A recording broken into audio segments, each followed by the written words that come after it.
Hello, Ibukun. Let's just give 3 more minutes. If more people don't join, maybe we would have to postpone the class or something. All right then. Morning. Hope you are well, though. Yes, I'm fine. I'm doing good. I'm okay.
Ibukun and Ikenna, have you guys submitted your use case 1?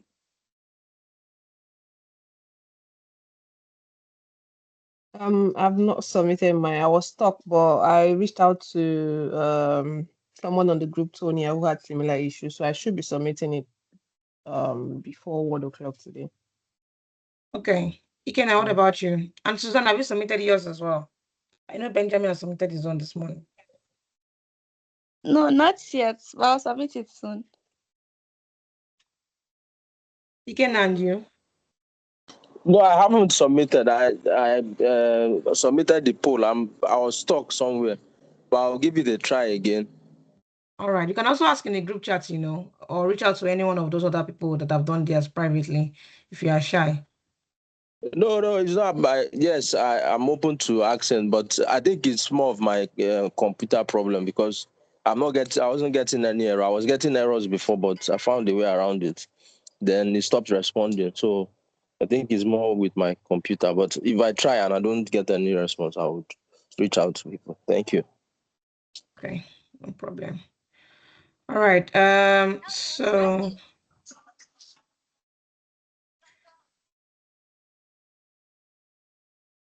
all right, so let's start today's class then. Last week we spoke about use case 2. Has anybody started use case 2 already? Has anyone started use case 2? No one. So I plan to start it today. Okay. Right, that's no worries. But use case 2 is due in 2 weeks' time. So please try and finish off use case 1 if you have not, and try and start use case 2 so we can move to use case 3. All right, so last week we talked about multi-region. I explained to you what a load balancer is all about. I explained to you what a container is. We also explained what is multi-region, why do people tend to go for multi-region, and cool stuff like that. I think I use a waiter and waitress analogy to explain what it's all about. Today, I'll be talking about a new concept called Azure Virtual Desktop, and I would also be talking about policies, right? Policies on our use case 1 and use case 2, what it looks like in the portal, show you how to create a policy and cool stuff like that. But before I start, has anybody heard about AVD before? Azure Virtual Desktop.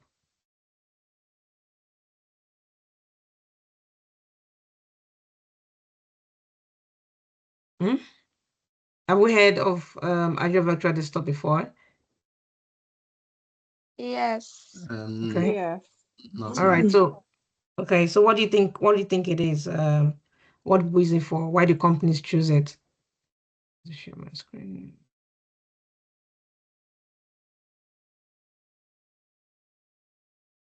Mm. No answer is wrong. Don't worry. Just come off mute and just say whatever it is in your mind. I don't really know much about it, but like I've just heard about it. Okay. Any Okay. other? Okay. But I feel like maybe it might be like related to Okay. So virtual machines too, but like in a bigger scale. Okay. Okay. So, Right. my own understanding, right, is just like the name implies, Azure Virtual Desktop, allows I think organizations to run like window desktops in Azure instead of users having physical computers. So, for instance, like my company now, we have Cloud PC. I don't know if that's a very good example. Yeah. So we use Cloud PCs. Yes, to log into work resources. So I think that's what I don't know, is similar to Azure Virtual Desktop. Yeah. And in your company, do you just log into it, or are you part of the admin, or do you just use it, the Cloud PC? No, so I'm a support engineer, so I use Cloud PC to sign in Okay. to work. Yeah. Okay. All right. All right. So both of you are right in your own domain, right? So an Azure Virtual Desktop is a desktop that is delivered as a managed cloud service, basically a cloud PC, right? So you can picture this: you are working from home, you open a browser or a small application, and you sign in with your work account, and boom, a full window desktop appears, right? All your apps, all your files, all your settings. But this is the trick. That desktop is not running on your laptop. It is running in a VM on an Azure data center. So that's what basically an Azure Virtual Desktop is. So nothing is installed locally. You just use that particular desktop that was provided to you. They give you a link, you sign into that link, and you have a new desktop. Like everything is there. Windows, Edge, all the things you downloaded yesterday, everything is there. But it's not in your hardware PC that you are with, right? So it's called, that's what we call a virtual desktop infrastructure. But it is delivered as a cloud service instead of on-premises platform that you have to build and run yourself. So let me just give you a brief history. So from the 2000s to 2010s, right, we have what we call the remote desktop services. So AVD, Azure Virtual Desktop, I'll be calling it AVD, so you know what I'm talking about, did not appear out of nowhere. There's a clear kind of like lineage. So for decades, companies have been using what we call remote desktop services on Windows Server, where multiple users connect to one server and they share a session host. So it works, but everything was on premises. So that means there's an issue if it's on premises. Then Citrix came, then VMware. I don't know if you've heard about VMware, it's another company.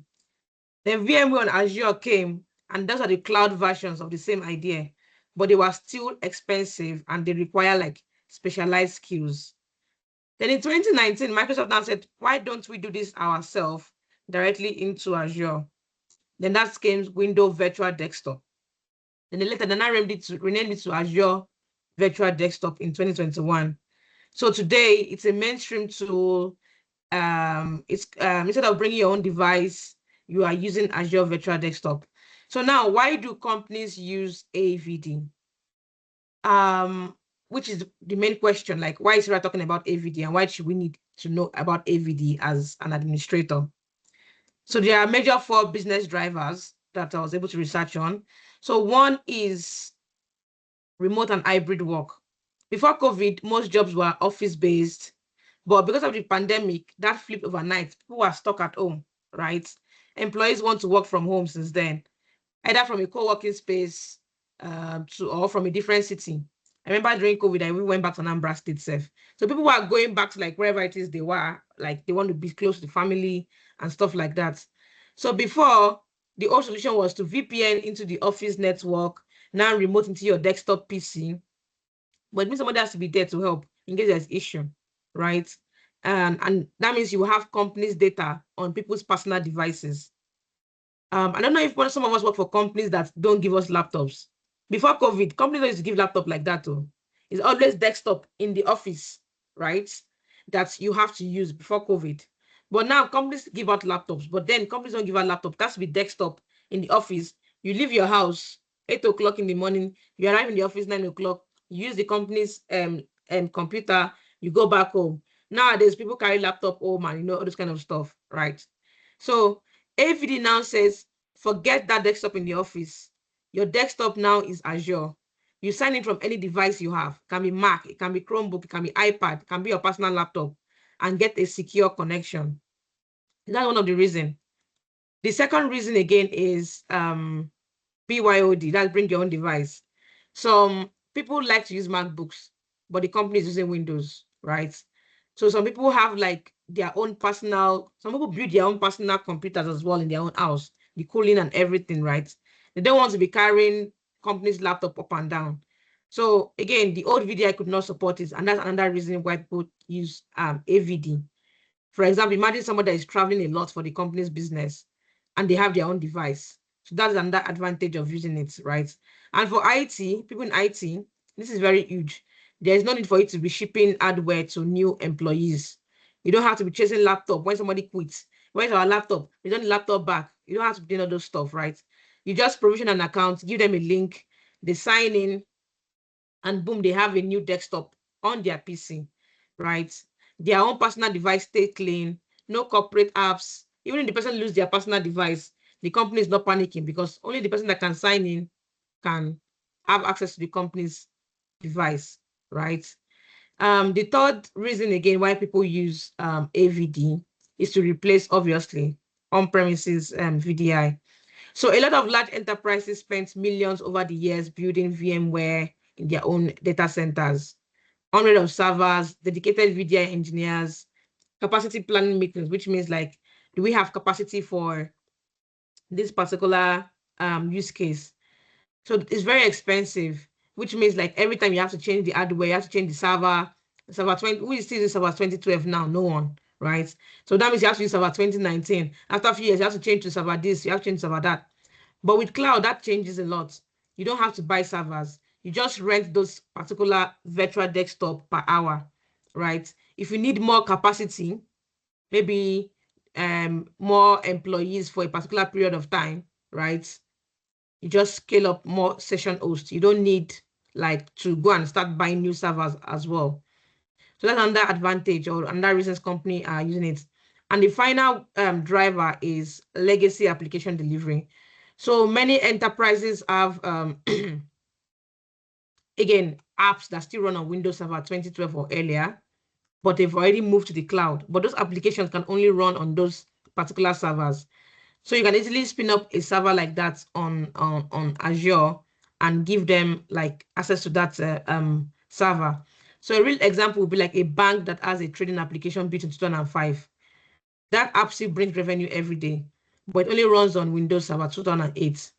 And the vendor went out of business ago. So which means rewriting that application would take millions and could take years because the people that wrote the application, they're all old now. So physically, the server is dying and hardware is hard to source because again, we see this server 2008 and patching may break the application.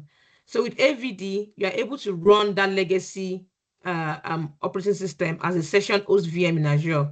So you just publish that app via remote app. So everybody can use the application on that cloud PC without having to go to the office. So that is another benefit of using AVD.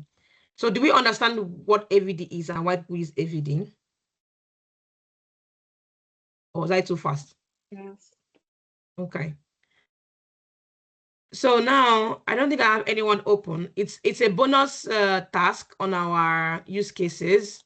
So when you're done with your use cases, you can I put a step by step on how to create like an AVD.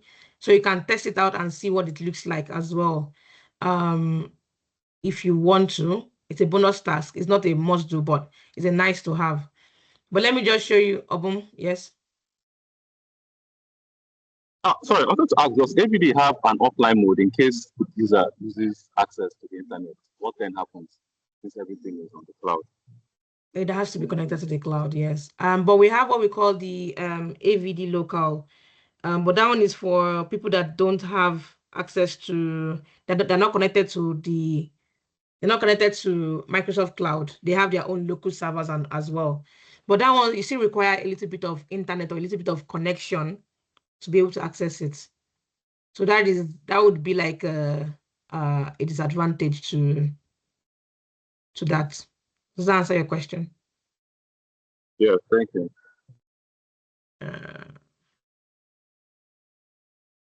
Azure Virtual Desktop. Yeah. So again, you have to create what we call a host pool. So a host pool is where you let me go back to this thing. Right.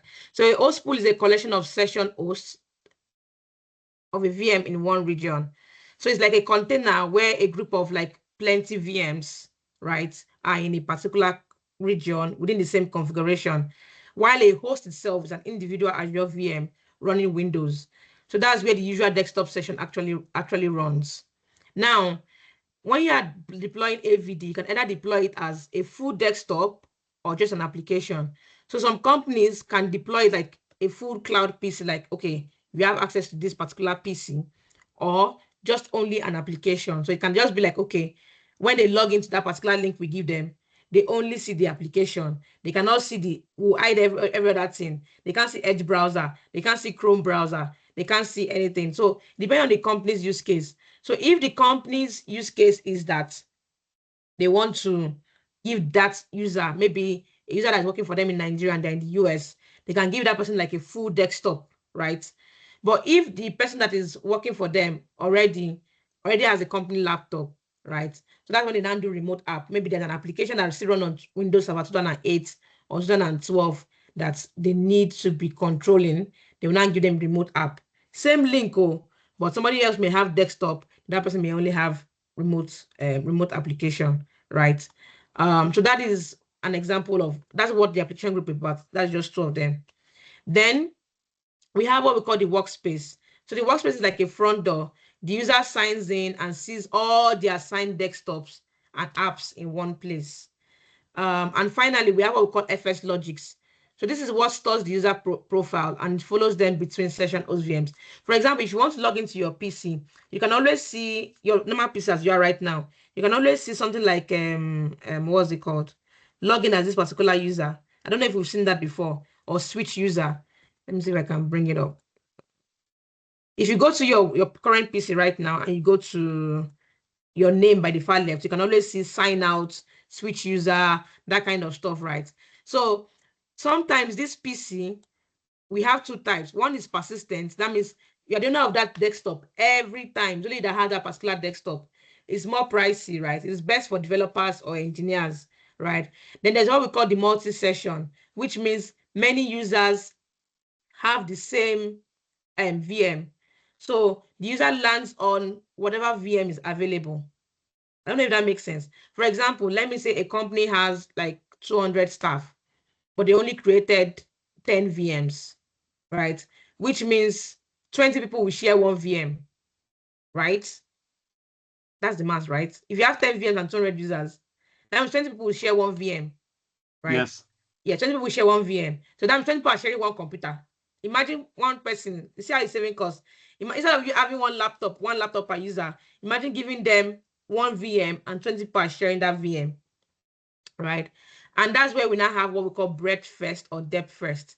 So I think let me bring out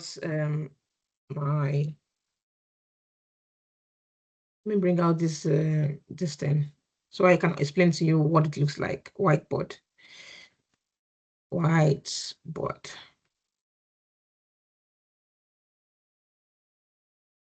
Right. Come on.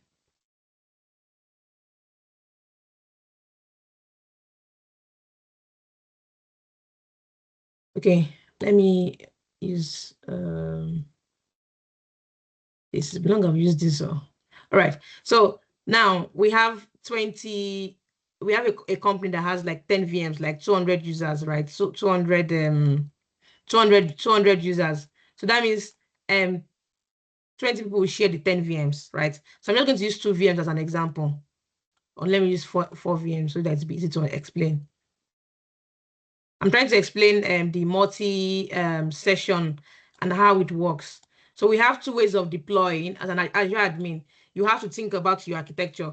So we have 2 ways of deploying those kind of VMs that people are going to share. Now, there's what we call the breadth first and the depth first. What it means is that if it's depth first, that means like 10 people before sign into this one.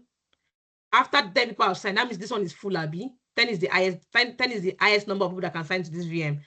So if this is full, that means this next one will now start working until 10 people signing again. Then this one will now turn on again, like that. But breadth first means one person signing here. Then if one person signing here, and that one person signing here, and that one person signing, and that one person signing here, and that one person signing, and that one person, does it make sense? Like, so there are 2 ways to deploy that virtual desktop for people to share, for those 20 people to share or 10 people to share. So the first one is like, do you want one VM to be filled first before other VMs start turning on and getting filled and getting filled? Or do you want one person here first, one person here first, one person here first, one person here first? Then when everything is now full, so the second person, so once we have 111, that's 4 people. The 5th person will now come on the first VM again. 6th person will now come here. 7th person will now come here, like that until everything gets full. Does that make sense? Yes, it makes sense, but Yeah. I So kind of have 2 questions though. okay, go on. Yeah, the first question is, from the look of things, it looks like this AVD is just for Windows, so there's no Linux or any other operating system. Yes, as far as I'm concerned, but you know what? Let's just check together so that I'm not giving you still information. Let's see. Does AVD support just no? I think it supports. Let's check. It does not support just Windows. It's fully managed. It supports Windows, Windows Server, every other thing. But let's try and create one and let's see what it looks like anyway. Yeah, and then the second question I was going to ask is, based on what you just explained in terms of, is it the breadth first or the depth first? Yeah. Which one is better? So I'm thinking that maybe the depth first may be better if there's a way to, because with the breadth first, it means all the VMs need to be on and running.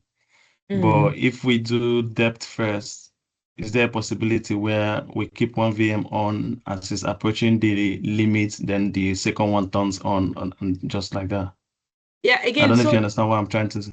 Yeah, I understand what you're trying to say. So the thing is, like, it all depends on like your architecture, right? It depends on, again, the kind of VMs you are pulling, how much it costs, right?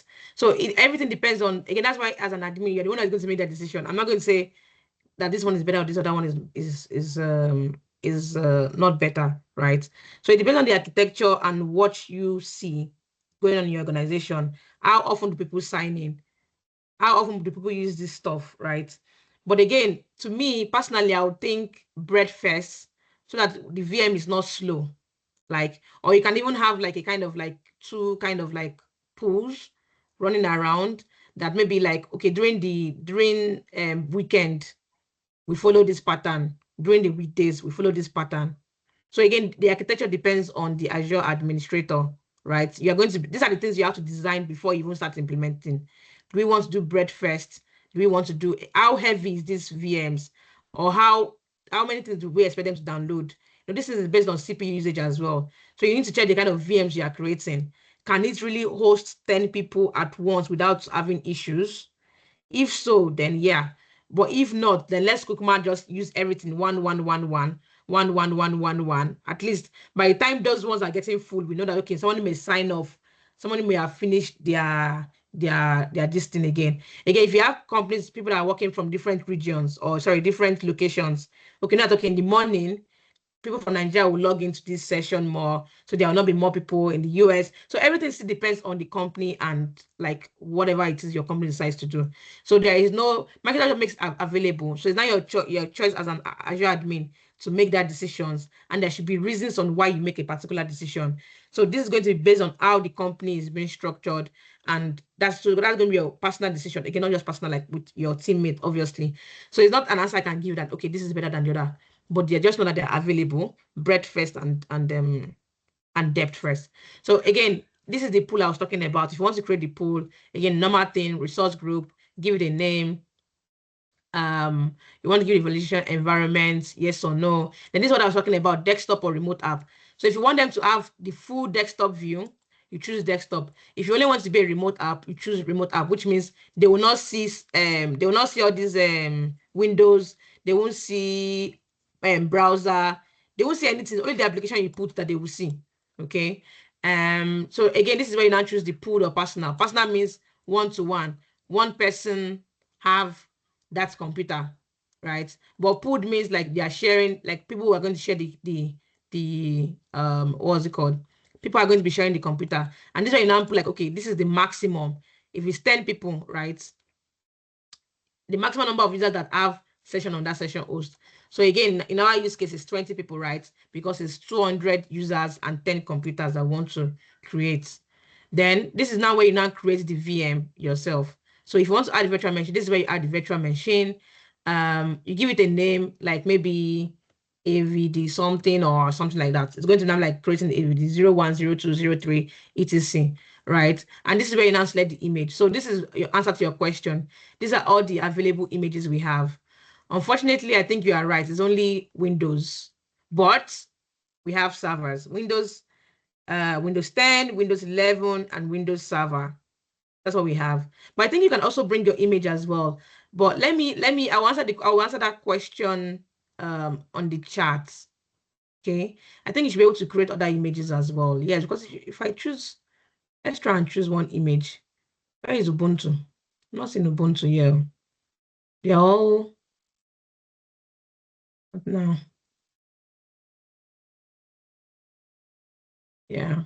Let me answer your question. Let me do more research and answer your question if it's just limited to just Windows servers and Windows and SQL servers, because that's the only thing I'm saying. Right. So let me go back to creating host pool, and Okay, I'm going thank you. to select, yeah. So, but what we can select from this drop down, we can see is Windows 10, Windows 11, and Windows Server, right?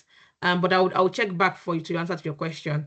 So I'm going to select Windows 10. Again, I'm not creating this just to show you what it works. So again, how many numbers of VM are we creating? Remember, I told you we are creating 20 people, right? So that's 10 VMs, right?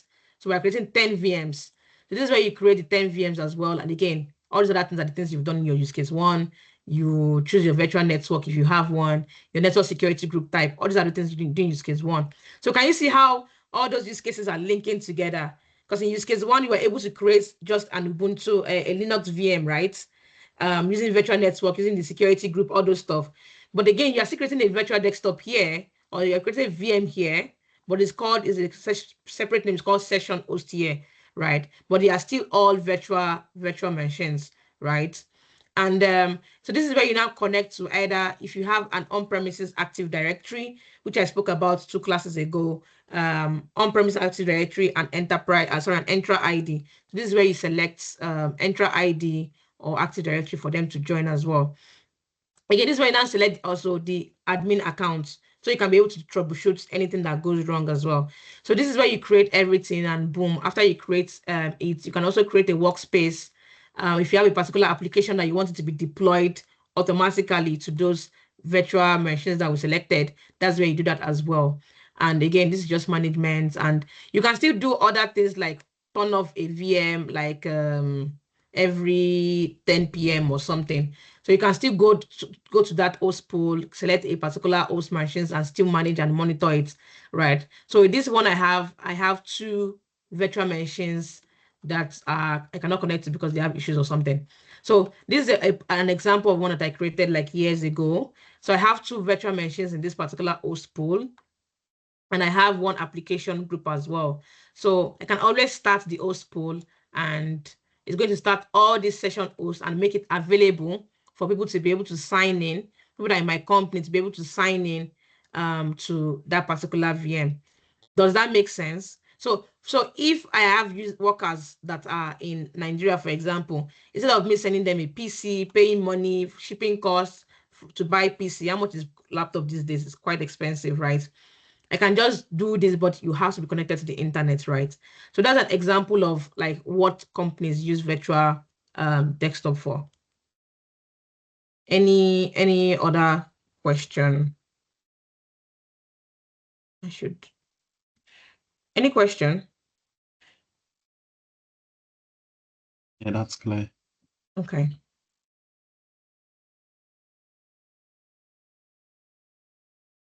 All right. So again, we've already spoken about this. These are the session host choices. We have the Windows 11 Enterprise Multi-Session.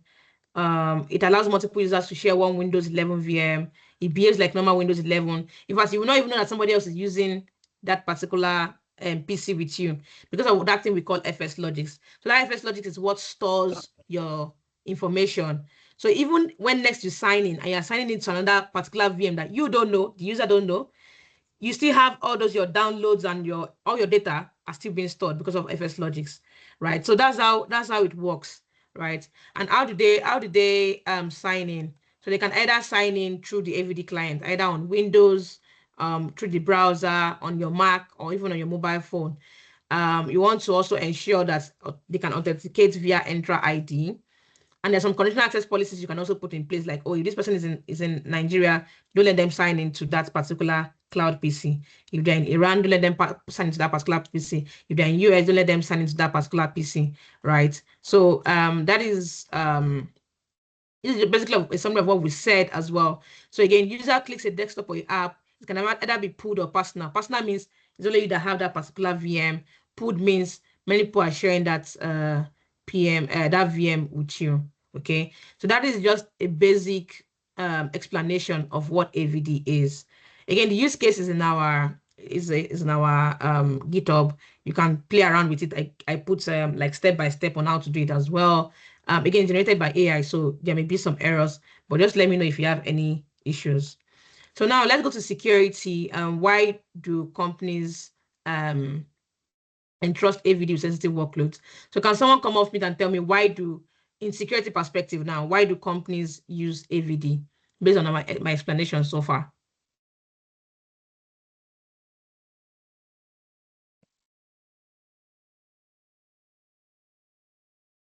First of all, hear me? Yeah, I can hear you. Yes, thank you. Like, first of all, like the physical laptop now, you can get stolen easily. And like if you use AVD, you will not, it's not be easy to like get access to it. It is only if you like add the details that you can like get access to it. That's right, you're right. Any other taker? So from the configuration of things that we just saw now, we see that MFA, as you see,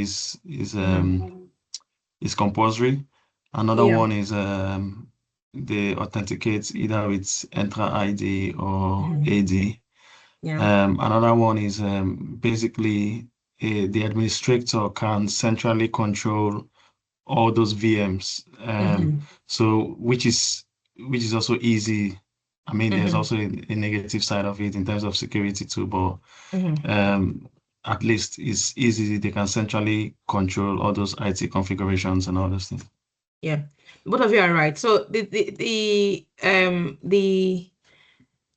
security model is like, first of all, your data stays in Azure, and your user locals device, that's my personal computer, cannot have those information.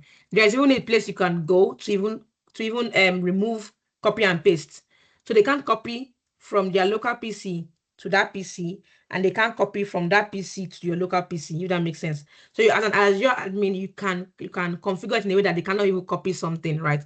Again, it doesn't mean that someone cannot screenshot. But I'm just talking about you are going to do everything in your own. Security is a two-way thing. You as an Azure admin have to do everything your possible best to make your users secure and leave the rest for the users as well to make good judgments as well, but don't make it easy for them, right? So firstly, your data stays in Azure. The user's local device never holds your corporate data. That alone simplifies at least a huge amount of compliance and data loss prevention work. Second, again, as you mentioned, is the Entra ID, the MFA, conditional access. So same control you use everywhere else in Microsoft 365. And admins also must go through PIM, Privileged Identity Management, with just-in-time elevation. So the third one is encryption. So remote desktop protocol is TLS encrypted in flight, which means that your disks are encrypted as well at rest. And the fourth one, which is also very important, is the network model. So AVD uses what we call reverse connects. So session host doesn't need any inbound public ports. They only make outbound connections to the AVD service. And through that, your VM sits safely inside your own VNet, inside your net, behind your network security group. And finally, compliance. So AVD inherit Azure compliance. So your HIPAA, GDPR, or any of those other compliance that you have in your Defender for Cloud, right? So that is another advantage of AVD. So for licenses and costs, I don't think, I may skip it, but let me just talk about it anyway. So for the cost side of things, you have to, obviously it's not free. So the right to use AVD is bundling up with Microsoft 365, E3, E5, now there's a new one called E7. So most enterprises, most companies already have one of these. If your company has Outlook and Teams, they most likely have one of these licenses already. So that one already, you don't need to pay for that one. Then the one you have to pay for now is the infrastructure, and you are paying for those session hosts. That's the VMs, the disk, and the network. So again, just normal Azure pay as you go. So if you have like those 20 VMs and only 10 people that are using it at that time, you are only paying, again, that's where it now comes into breadth and depth, right? And that answer to your question, Obum. You don't ask the question because I can't see anybody. I can't see my screen is so loaded. I can't see. Whoever asked the question about the breadth and depth, this is where you have to also answer yourself the question like, how much are we spending? So remember, as you said, if it is breadth, we can turn off the other VMs and can only trigger when one is already full, right? So you're saving cost on that. Or if it cost is not really an issue, you can turn on everything at the same time and use those VMs at the same time. So again, all these things comes into play when you are trying to do your architecture, right? So how to save costs? Again, pooled is cheaper if than using one person per one VM, right? There's what we call reserved instances and savings plans. So in Microsoft's payment plan, there's what we call reserved instances, which means that we are sure that our business is going to run for 3 years. So we are going to pay for this particular VMs for 3 years, and Microsoft will give us discounts. So instead of doing like pay as you go, we can pay for those VMs, reserve those VMs, and pay for it for 3 years. And Microsoft will give us a very huge discount, about 30% discount, which is big, right, for big companies. Another thing again to save money is scaling plans. So you want to auto start or auto stop your VM. For example, you have 20 VMs, right? Or 10 VMs that 20 people are using. You can auto stop like maybe out of those VM, like 9 on Monday to Friday and leave 1 to run in the weekend for those that want to do some things in the weekend. And they can all share that particular 1 VM in the weekend. So again, depends on your own kind of company. So compare that to buying, shipping, supporting, or replacing a laptop that is no more good. That's where you do the math as an Azure admin. That's where you now come as an Azure admin, like, oh, I think we should use AVD. So when not to use AVD, so when you have like heavy kind of workloads, again, depends on the company. If you need like every GPU workload, I don't think AVD is the way to go. Latency sensitive workloads, again, if you need your users to be working offline as well because of internet connection, AVD may not be the excellent fit for you. If your apps requires direct hardware access, which means scanners, all those things that you need to plug things to, right? Maybe AVD is not the best use case for you. So AVD is the best use case for like if it's just Office 365 stuff, Teams, browser apps, even if it's a developer, Visual Studio, stuff like that. As long as it's not like every GPU workload, that is when AVD can be used. So any questions before I move on to the next thing I have for us? Any question on AVD? All right. Okay, again, play around with it in the portal when you have the chance to create stuff, delete stuff. That's why we gave you access to those tenants, right? So create stuff, delete stuff as you please, but make sure you're always deleting it afterwards. I wanted to talk about again, governance, right? I spoke about policy a lot, but I don't think I showed you what it looks like. So this is a policy in my tenants. You can see that some are compliant, some I'm not compliant with. What do we understand as policy? Let me start first. Can someone explain to me what they understand by policy, Azure policy?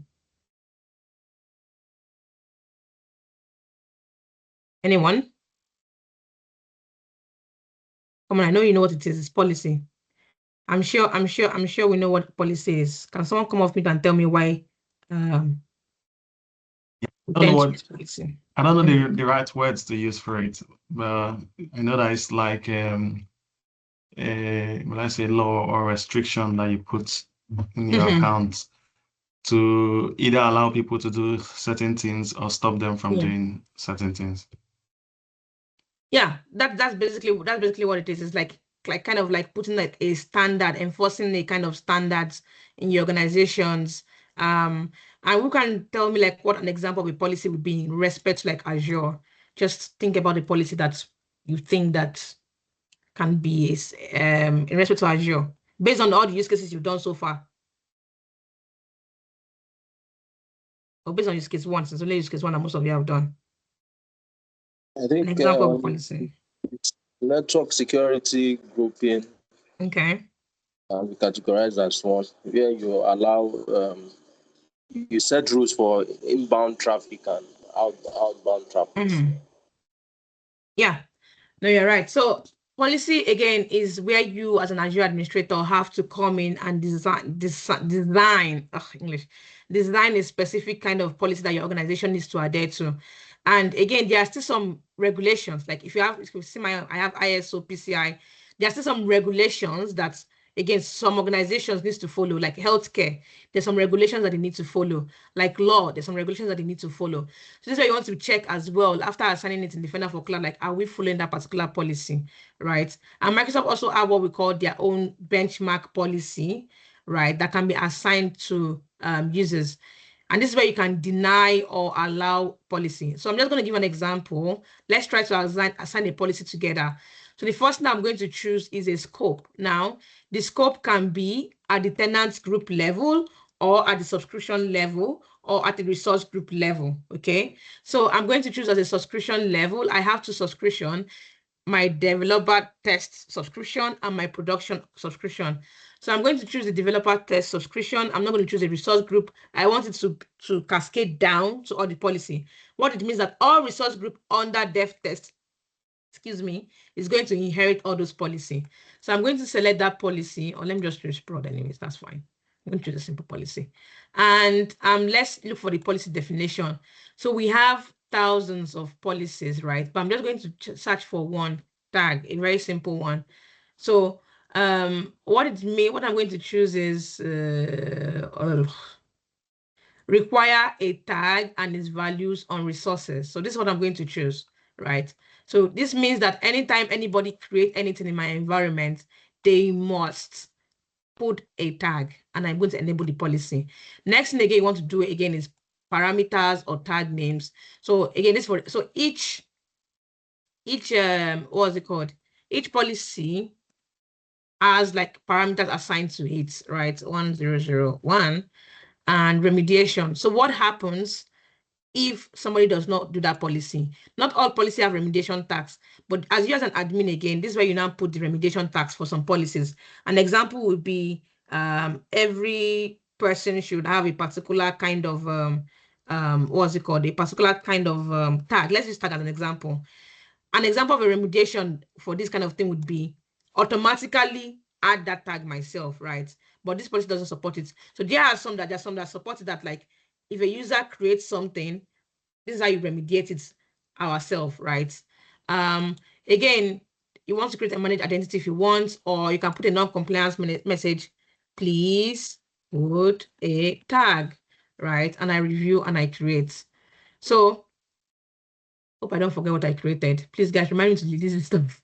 So let's try now to create a particular resource. Let me create a resource group. That's a simple thing to create. Let me just search for resource group. Resource group. Let's see what happens if it works. All right, so I'm going to name it Azure class. It's TS2. Oh, it already exists. Wonderful. Platform. Next, I'm not going to put a tag, and I'm going to review and create. Let's see if it happens. Let's see if it has kicked in.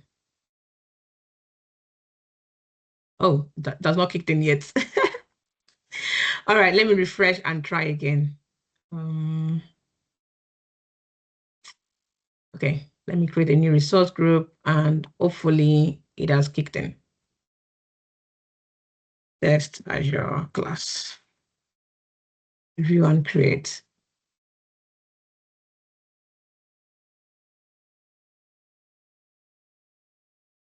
Haven't kicked in. So I'm not going to waste my time allowing it to kick in. But again, I'm going to try in like 5-10 minutes again and see what happens after it kicks in. So I don't think it has kicked in yet, but it takes like a few minutes for it to kick in. Usually it takes very fast. I don't know why it's slow today. Usually it takes very fast to kick in. So that's where you create policies in your organization. Then I wanted to quickly talk about Defender for Cloud. Have we all played with Defender for Cloud? Has anyone of us played with Defender for Cloud in Azure portal? No worries. So Defender for Cloud is our security side of things. Again, as an Azure administrator, you have to be secure in everything you do. And the cool thing I want to show you as well here is that you can also connect your Defender for Cloud to AWS if it's a multi-cloud, if your company is using a multi-cloud kind of thing. Some companies use both Azure and AWS and GCP. So you can connect this to AWS, to GCP, to your Azure DevOps. You can see it's connected to your Azure DevOps and even to your GitHub as well. So that's what you can do with like Defender for Cloud. But the basic thing right here is your security. So you can see your security posture and you can start remediating those things yourself. And this is where you also set your regulatory compliance. So again, as I mentioned earlier on, regulatory compliance is the compliance that you need to know this, the compliance that most companies must adhere to. If you're in health sector, what is the regulatory compliance you are adhering to? If you're in the police force, what is the regulatory compliance you are adhering to? So every company has a regulatory compliance that they have to, a standard that they have to adhere to. So this is where you check for all those compliance, right? And then this way now also check your recommendations. What are the issues that we have in our, as an Azure administrator, what are the issues that we have in our environment? And it is based on critical, high, mediums, and low. So for here, I can see an example. My function app is having a client certificate that is enabled. So you click on it, you look at the recommendations, and it also gives you like the actions to do. Then another thing again you can do is you can exempt that particular, if it's a false positive, there's some organizations that they know that what they're doing is bad, right? They know what they're doing is bad. But because of like that application is old and that's what they like, that's the only way it can work for them. This is where they now exempt that recommendation, right? And Azure admin as well. For example, if you are a senior Azure administrator, this is where you can assign the owner and set due date as well. Like, okay, this is not my job. This is Sarah's job. I'm going to assign this particular recommendation to Sarah and let Sarah fix this stuff, right? And also, you can also notify Sarah's manager as well. It's going to go to the organization charts that I showed us when I was showing us Entra ID, and also notify Sarah's manager that, oh, Sarah has not done this thing yet, right? So this is where, as an Azure admin, these are the things you should know as well, like how is my security? And this is where you can also check your security alerts as well. So you can see, can someone tell me the difference between recommendation and security alerts? So can someone explain to me what they understand the difference between recommendations and security alerts? Anyone, any taker? What do we think the difference is? Ikenna. Your hand is up, Ikenna. Can't hear you, you're muted. Oh, sorry, it was from earlier. Oh, okay. Suzanne?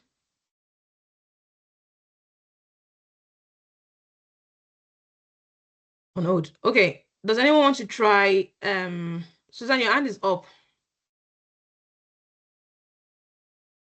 Sorry, could you say the question again? I didn't get it. Hello? Okay. Let me repeat the question. So I'm a Microsoft Defender for Cloud, and we're talking about security, right? Let me increase this so we can see her. I'm talking about security. So I'm looking through all the security recommendations and security alerts. So I want to understand, I want to know if anybody can guess what is the difference between security recommendation and security alert. Okay. So what I think recommendation is I feel if there is like, if your security is weak or there is a breach or something, it recommends what they think you can do. Or if they see that someone is not doing the appropriate thing, or like if you don't set your MFA correctly or something, maybe you can like, that's where it comes in. And then security alert is when maybe when there is a breach, it notifies you or something like that. Okay. Yes, you're correct, Susan. So recommendation is when nothing have happened yet. They're just telling you in advance, like, we think you should change this thing. We think this is how it should be done. We think. Those are recommendations, right? Security alert means that there's already something has already been, there's already a breach, right?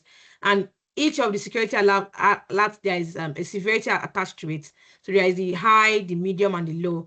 And also recommendation as well, like this is critical, this is medium, this is low. So again, recommendation is like, this is what we are telling you to do before something happens. Security alert is like something already happens. We think you should change this as well. Then inventory is like the list of all the things you have, all your resources, your unhealthy resources. I have about 407 total resources and 298 is unhealthy, which is terrible, right? So again, this is like a one pane glass. This is where you see all your security issues in one pane of glass, right? So that's what the Microsoft Defender for Cloud is. It's kind of like an inventory where you like see everything that is going on, make some settings, make some adjustment as well. And you can also check your network security as well, your firewall issues, and everything that's going on with your security.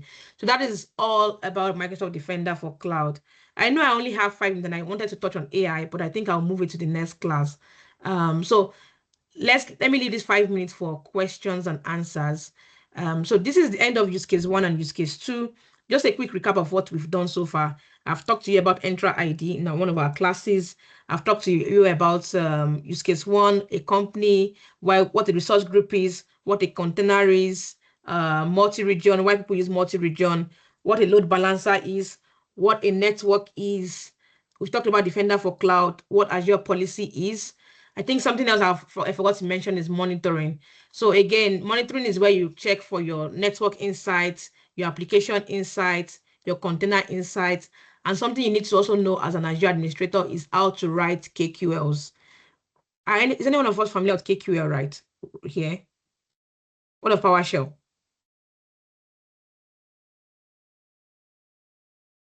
Okay, so I think another thing again, I want us to, I'll research on links or videos on PowerShell intros, KQL intros as well, and maybe share this security link with you. I think is a good thing to play with. So this I'll send the security. This security is a game, but it's a security game like where you learn how to run KQL, right?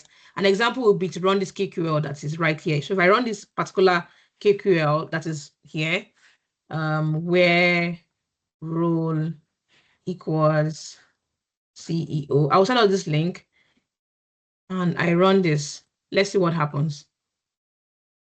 So KQL is sort of like, why is it not working?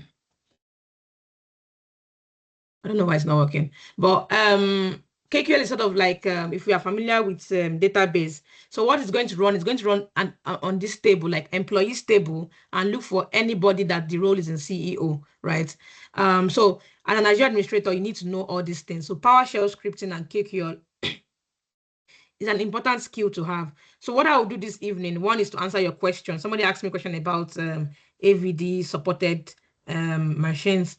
And second one, my second assignment will be to find you links to KQL and PowerShell for beginners that you can play around with as well, and send you this link. This link is also important for people that are interested in proper cyber security or security. I'm also doing that as well. I'm also doing the training as well. So I'm leaving the next 3 minutes for open questions. Let me stop sharing my screen.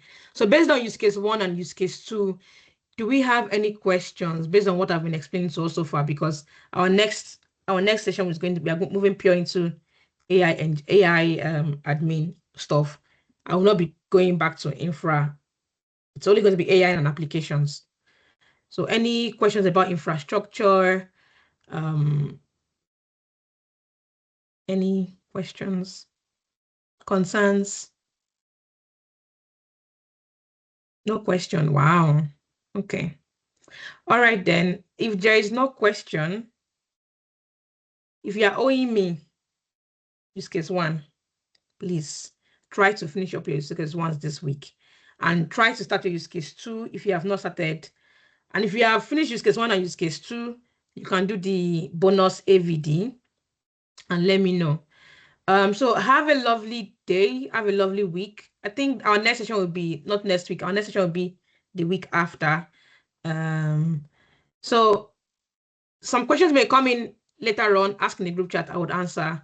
But I would do my assignment and get back to you guys. Okay. Bye. Thank you so much. Bye. All right. Bye. Bye. Right, thank you very much. You can show me that.